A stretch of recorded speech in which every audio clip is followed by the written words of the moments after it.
Now let's talk about linear dependence and independence. This was in linear algebra, but still, let's recall the definition. So by definition, two functions, or more generally two vectors, are called linearly independent if this equation, so a linear combination of two functions, is 0. It holds only when c1 equals c2 equals 0. So it is impossible for this linear combination to be constant 0 for all values of t, unless both coefficients, unless it is just 0. So it was in linear algebra as well, but I suggest that you try to recall it and maybe try to solve this problem by yourselves. So here is an example. So two functions, t squared and 5t squared. These are linearly dependent functions on any interval because one of them is a constant multiple of the other one. Alright, and now we have a new definition. So suppose that we have two functions defined on some open interval, then the wronskian of these two functions is the determinant of the 2 by 2 matrix whose first row is formed by the two functions and whose second row is formed by the derivatives of these unknown functions. So here is an example. So if we want to calculate the wronskian of sine t and cosine t, so wronskian of sine t and cosine t, and this will be a function of t. So this is the determinant of the following matrix. The first row is just sine t and cosine t. Sine t, cosine t. And the second row are derivatives. The derivative of sine t is cosine t, and the derivative of cosine t is minus sine t. And then we compute the determinant. So know that generally speaking the answer should be a function of t.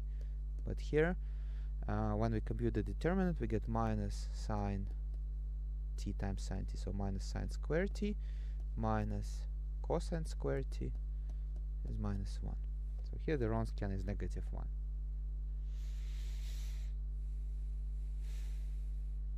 1. Here is a theorem about the wronskian. Alright, so if we have two differentiable functions and then we compute the wronskian, so the wronskian is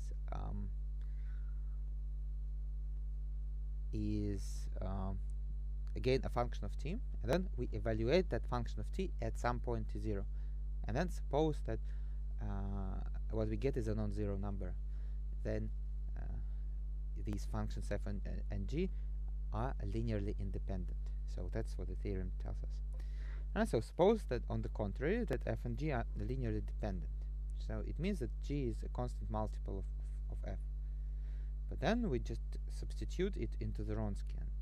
So the wronskian is a function of t, and note that now the first row is proportional to, the first column is proportional to the second column. The second column is c times the first column. Well, but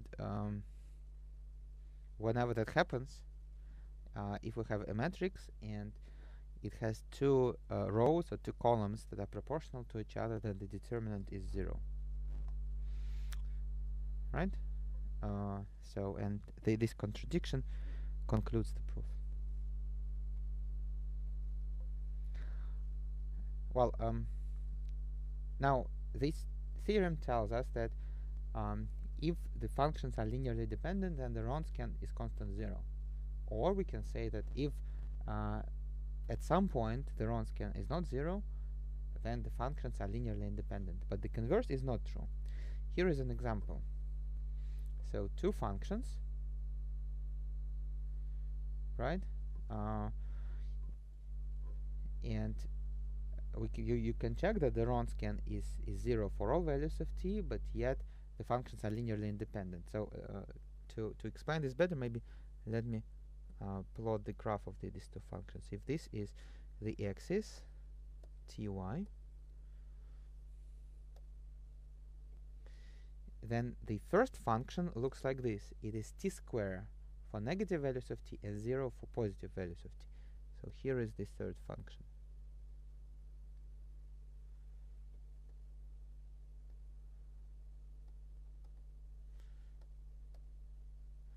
Now the second function is like this. It is 0 for negative values of t and t squared for positive values of t. But then for every particular value of t, either the first or the second one is 0 and its derivative is also 0. And so for every particular value of t, either the first row or the second row of the determinant is 0, so the determinant is going to be 0 for all of t. But at the same time, you can see that these two functions are not constant multiples of one another, and hence